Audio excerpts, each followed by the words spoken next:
Good evening. Wind down with today's top tech stories. This is the Daily Bite.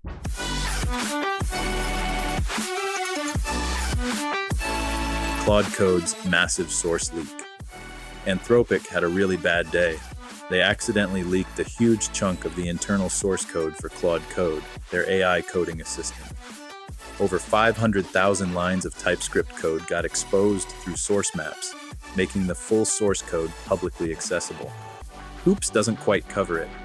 This is a pretty serious security incident that reveals their proprietary architecture, implementation details, the whole 9 yards. For a company competing in the ultra-competitive AI space, having your source code out there for competitors and security researchers to analyze is not ideal. It raises some real questions about their code protection practices, and you can bet they're scrambling to figure out how this happened. This is the kind of leak that keeps CTOs up at night. Rec Room closes, once worth $3.5 billion. This one hits hard for social gaming fans. Rec Room, the Seattle-based social gaming platform, announced it's shutting down on June 1st. We're talking about a company that was once valued at $3.5 billion, now closing its doors after more than a decade in the game.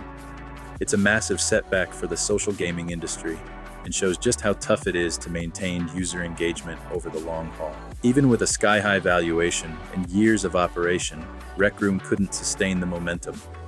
June 1st marks the end of an era for this virtual hangout space. SK Hynix IPO could end the memory chip shortage. Here's some potentially great news for anyone tired of expensive RAM. Memory chip giant SK Hynix is considering a massive US IPO that could raise between $10 and $14 billion. That's billion with a B. The plan is to use those funds to seriously expand their manufacturing capacity for memory chips, which could finally address the ongoing semiconductor supply crunch.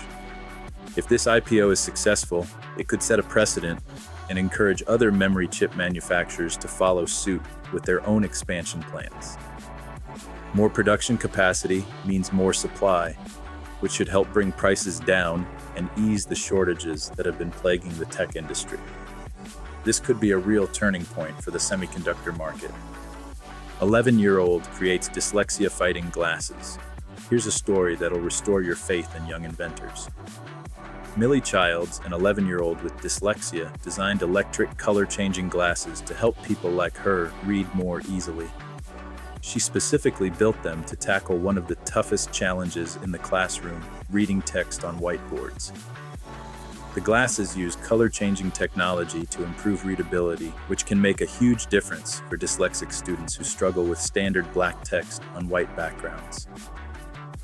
What makes this so cool is that Millie identified a problem she faces every day and actually built a solution for it. This could genuinely improve educational accessibility for dyslexic students everywhere. And honestly, it's pretty inspiring to see an 11-year-old innovating in the accessibility space. Allbirds, the sustainable sneaker company that was once valued at $4 billion, just agreed to sell all of its assets for $39 million. Yep, you heard that right. $39 million to American Exchange Group, a brand management company. That's a 99% drop from their peak valuation. We're talking about one of the poster children for eco-friendly fashion, the company that convinced everyone to wear wool shoes. The deal still needs regulatory approval, but it includes all their intellectual property and assets. This really shows how tough it's been for sustainable fashion startups to actually make money, even when they had massive hype and celebrity endorsements. The eco-friendly footwear market clearly didn't turn out to be the goldmine investors thought it would be. Is this information helpful? Let me know in the comments. Tap like, hit subscribe, and share with a friend. It really helps the channel. See you in the next edition of the Daily Bite.